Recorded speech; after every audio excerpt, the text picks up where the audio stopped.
Welcome one more day to Space in Harmony. It's a lovely morning and not too hot, even though I can sense the heat coming these days. And it's a pity because it's scorching all the beautiful colors that we had this spring. Unfortunately, we couldn't enjoy spring as much as we wanted because of this global lockdown. A group of psychopaths decided to keep people at home in fear mostly, and therefore triggering more processes of sickness. But let's be patient and we'll see who keeps trapped in the cycles of death. And now I'm going to speak precisely about a very profound idea which is becoming popular actually. Is the concept of singularity,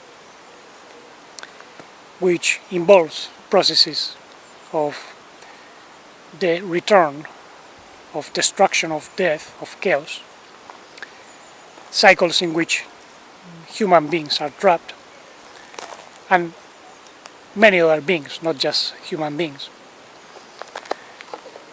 But we have to understand singularity from different points of view. For those of you who don't know what singularity is, according to the so-called experts, scientists, in a few years we are going to experience technological singularity because humanity has developed such a level of technology that artificial intelligence is going to take over and will be able to develop its own culture, so to speak, make decisions on its own, and even advise humans, because supposedly artificial intelligence is going to be so powerful that will have answers and solutions that human beings cannot achieve on their own.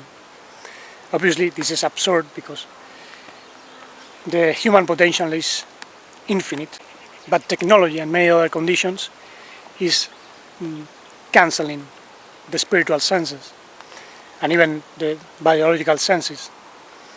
So consciousness does not develop as it should.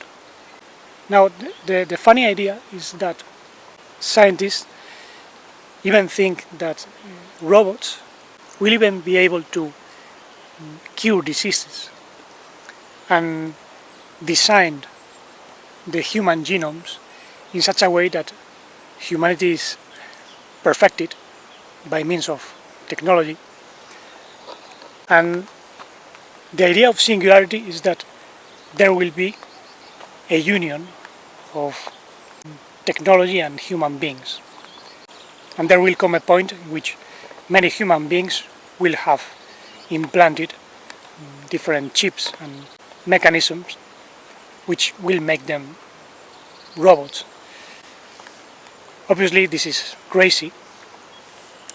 However, it's not so far from a reality which has been taking place from a long time ago.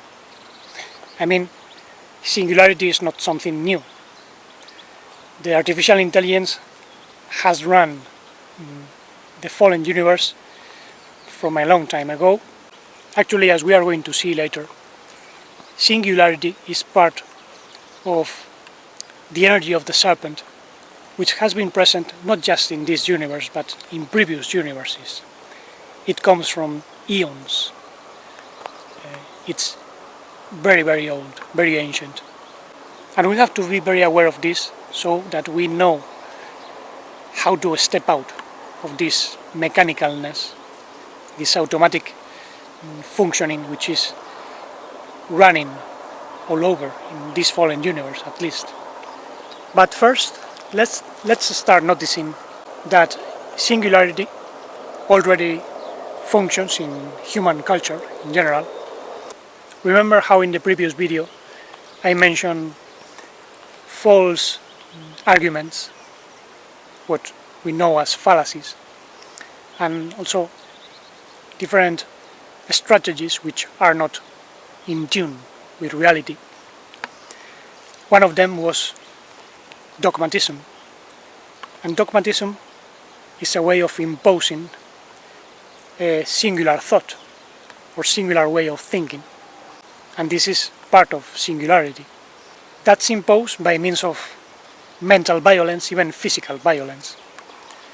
We saw that with the Inquisition, when the Roman Church killed thousands of people, especially sages.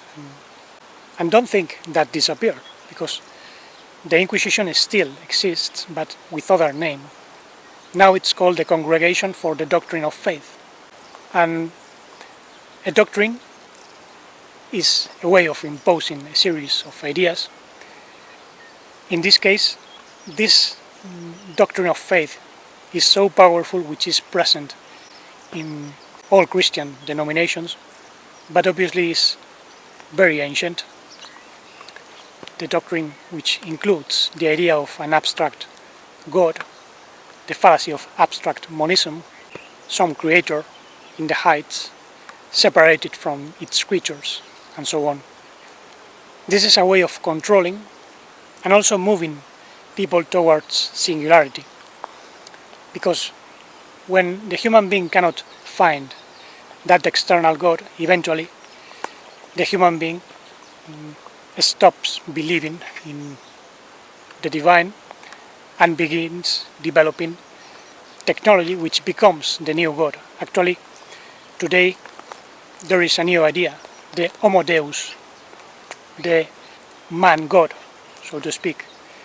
Actually, that's the main aim of technoscience today.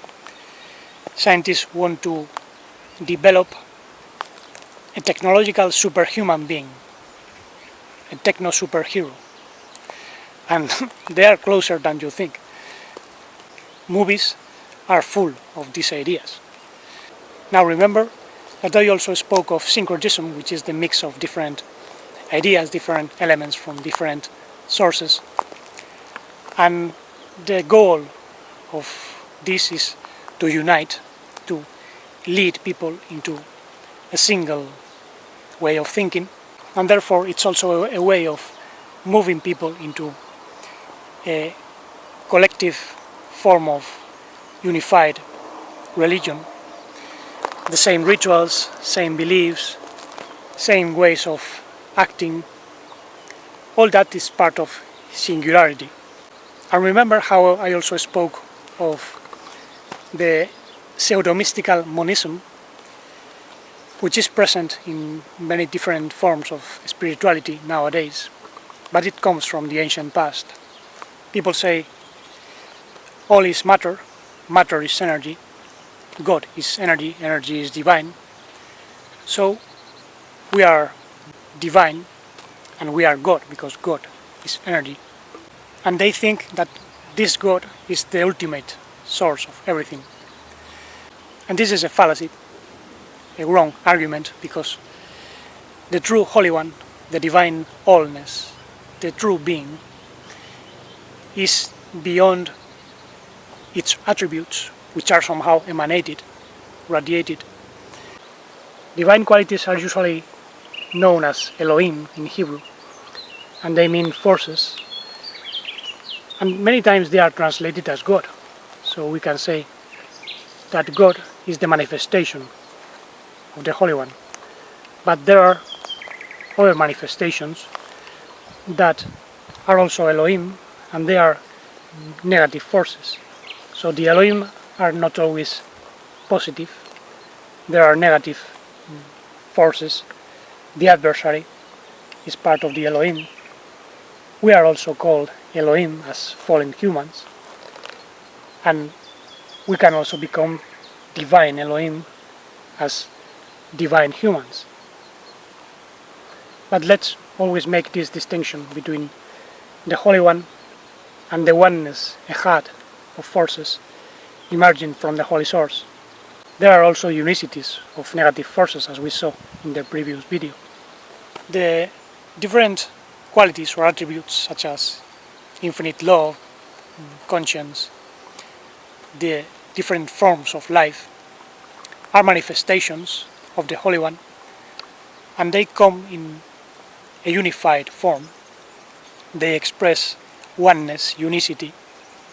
Unicity is made possible because there is a one infinite source in the middle of every single being, we can say, and in that sense every being related to the Holy One is an expression of the Holy One. So it's not just one entity somewhere, but rather the divine multiplying itself all over. And this is key to overcome singularity, because singularity is a way of reducing everything to a oneness, but not divine oneness, the oneness of the serpent, which is actually a material oneness run by a very strong desire and energy, the energy of the serpent, which is a void, a desire which never ceases to be. It's an emptiness. And it's very interesting to notice that when ancient mythologies speak about the origin of the universe, they indicate chaos as the origin. The void was the origin of this fallen universe. For instance, in Greek, chaos, the origin of the word chaos, means to yawn. When you are feeling a great boredom, you need to fill up the void inside. And this is why we yawn. It's the process of filling the tank of energy. And this originated a matrix which made possible the flow of energy in certain ways. But the energy of the serpent was very present. And obviously the divine architects which had to deal with that energy were never able to get rid of this energy, which actually destroyed universe after universe. According to ancient mythologies, we are living in the residue of a previous universe. There have been 7 in total, and we are living a reorganized universe. This is explained, for instance, in Genesis 1. We hear that when the heavens and the earth were generated, they came to be void and empty, tohu vabohu in Hebrew. And after that, the Elohim, the architects, reorganized everything, separated light from darkness, and they built up a new universe in 7 stages. But obviously the energy of the serpent was still hidden, and it emerged back again from the ashes, so to say. And this is actually the problem, because they had to establish conditions to integrate and transform somehow this energy, which is very destructive. They had to create conditions for the reintegration of living beings into the tree of life, where somehow the energy of the serpent is no longer destructive. But they created conditions which are very difficult to stand.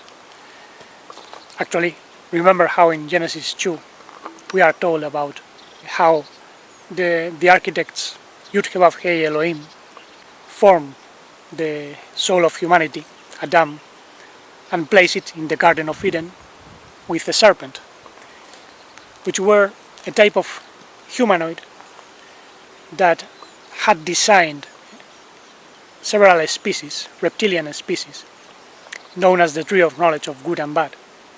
And the architects told the soul of humanity not to eat from those species, not to mix up. However, the soul of Adam eventually was put into sleep and ate from the tree of knowledge of good and bad. And I think they ate in the same way our soul eats up from passions in our physical body. So the tree of knowledge of good and bad was not something separate. They were already incarnated in those reptilian beings. So this means the first Adamic species had reptilian bodies.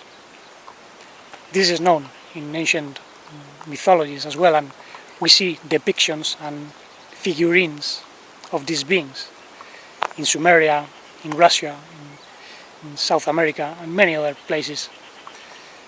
They were biped, humanoid, and their energies and their residues still exist, and they can affect humans actually. But leaving that aside, notice how the architects wanted Adam to rectify the selfish impulses, to give up egoism in order to release a better quality of energy, which was obviously necessary for the architects. However, the first humanity was not able to handle this energy and was absorbed by it completely. So it entered the process of singularity.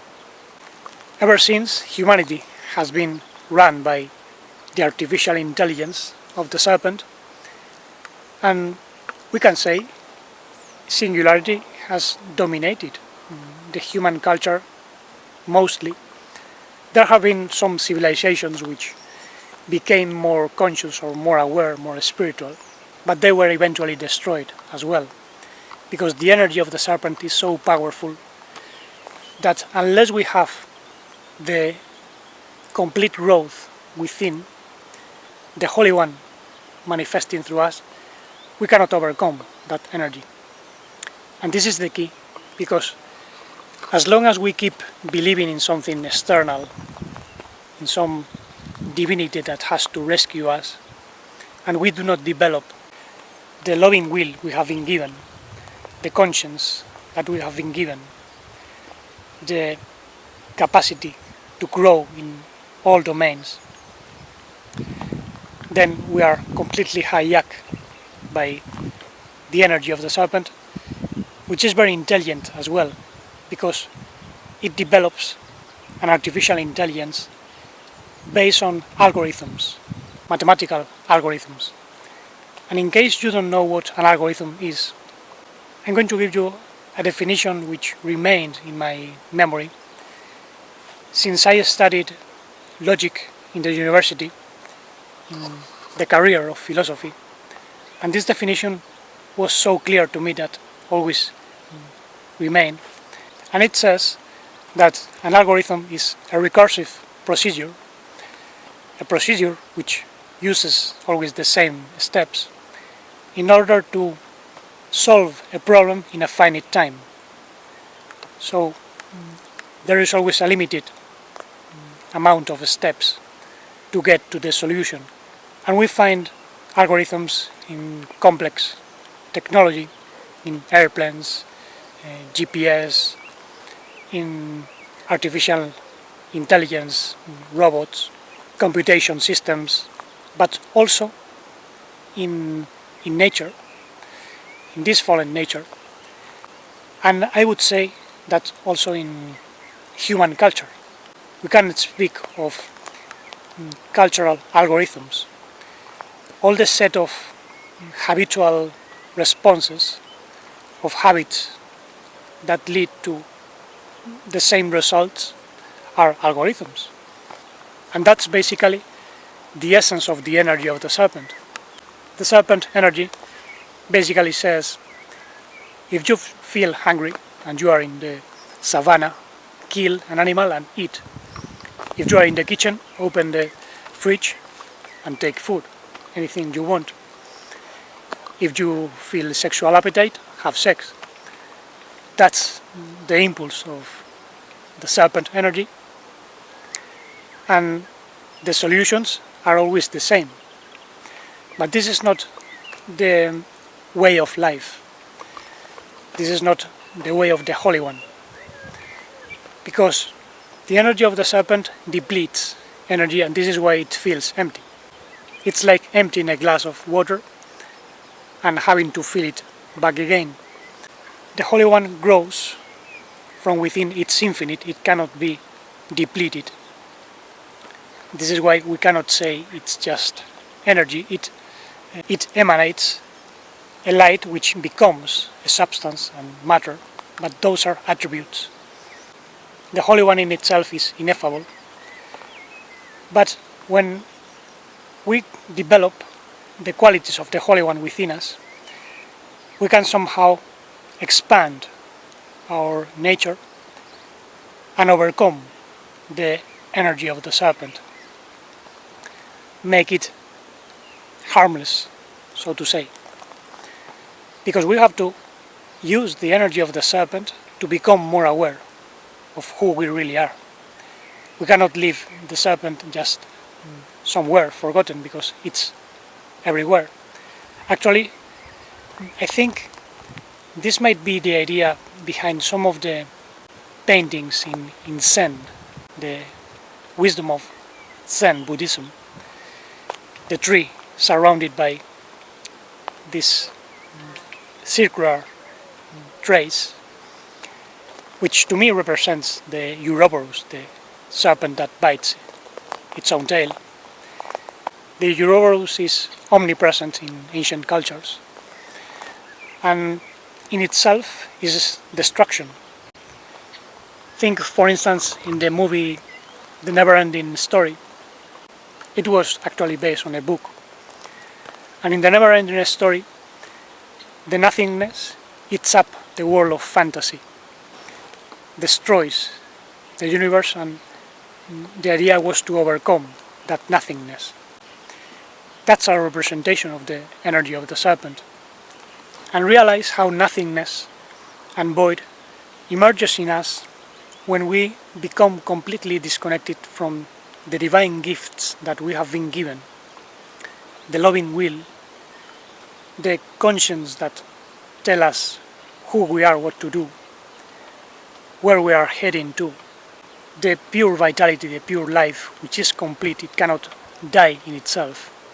True life is immortal, but it can get trapped in a singularity. This is the tragedy. In this universe, beings are suffering because something has gone completely crazy. It's not a plan designed by the Holy One. The architects have designed a strategy to deal with the energy of the serpent, but in my humble view, and the humble view of many others who are awakening, is not working very well, because humanity is suffering a lot and is not completely guilty for everything that is taking place right now. This is something we must investigate deeper, because there are spiritual human beings which are building up their own methods, their own techniques in order to overcome chaos. But this can be a problem, because, as I said, if we forget about the wholeness that must grow within, if we try to conquer the energy of the serpent on our own, we are going to fail. It's too strong. Actually, in ancient times, there was a religion which emerged from Zoroastrianism, and this was the religion of Serpent in Babylon. Serpent was the god of time. And from Serpentism emerged Manichaeism, which is a form of Babylonian dualism. And these religions postulated that the evil force of the universe is as strong as the divine force, so to say. Something which, in my opinion, is not true. Because, as I said, the Holy One lives in the Absolute, and the Absolute contains the energy of the serpent, but is completely neutralized. It's not destructive. So it cannot be as strong as the will of the Holy One. In this fallen universe, even the archangels must work a lot to persecute darkness. This is why the so-called chief of the angels, Michael, persecuted the dragon, which was cast into the earth. I think this was a real battle that might have taken place in the very ancient past, and also within ourselves. Michael is a quality of our being, so we have to somehow defeat the dragon within ourselves, but not by force, but by slyness. Be gentle as doves and sly as serpents. We must discover the tricks of the serpent, and for that we need attention, we need awareness, consciousness, but also loving connection by means of conscience, realizing how wonderful is the Holy One, the nature of the Holy One, how it grows in a divine oneness, which is not the oneness of the serpent, is not the technological, artificial singularity in which many beings are trapped. And this implies self-observation throughout the day. We have to discover our false personalities, which are mechanical manifestations, and they all belong to a set of algorithms. This is why we can calculate personalities from the birth date. But this is not part of the wisdom of the Holy One. That's part of the wisdom of the world. The Holy One does not use numbers, but true loving conscience. And as a last idea, notice that when we are trying to understand how the energy of the serpent operates, works in ourselves, we have to notice the trap of decision making. We are forced to make choice between good and bad, right and wrong, as computers do. And in logic, this is known as fuzzy logic, which is a procedure by which there are two poles, ones and zeros, or positive and negative poles, and there is a middle variable from which we can experience the state of uncertainty, and depending on the conditions, the human personality chooses one or the other side. And this is the origin of all conflicts, because we shouldn't remain sitting between two chairs. The way of the Holy One is straight. There is no choice. There is a quick action, spontaneous. If we think and start seeing what we choose, then we fall. This is obviously the art of being in the zone, as some would say. This is an idea which is even present in the teachings of the East, in Zen, Taoism. And even though they approach this in a very beautiful way, there is something in the teaching of EJAD which gives us a more complete view, making us know the nature of evil as well, which is very important. And I think for today we have enough ideas to ponder. Watch how the singularity works in our life, how it tries to force us into a single robotic behavior.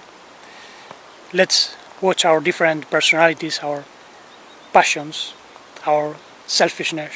For instance, when the body is hungry, let's realize the mechanisms that generate this hunger. For instance, sometimes we just feel appetite because we ate something very acidic, and maybe the body is trying to get rid of this discomfort inside. So we have to identify the different ways in which the energy of the serpent is triggered, and find sly ways to avoid that.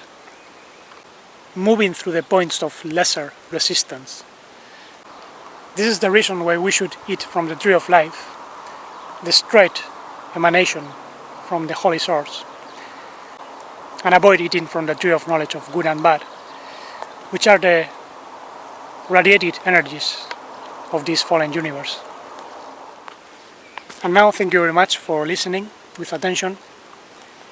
If you find inspiring these videos, give thumbs up and subscribe. Click on the bell if you want to receive weekly notifications. I make the videos in Spanish and English. The videos in Spanish come first. I leave also a PayPal account that also helps. Comments also help to promote the channel and make it more available to others. Down below I leave a link to a third interview for the program All Seeing One podcast, run by Kyle Macias, a young filmmaker from Los Angeles.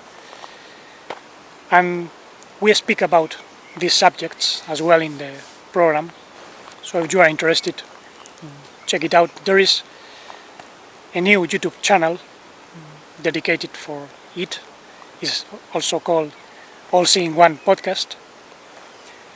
And until the next time, let's keep moving outside of the mechanical singularity, expanding from within, expressing the loving will, the pure and modified life that comes from our true being of primordial light, feeling the connection with conscience and the pure, blissful serenity.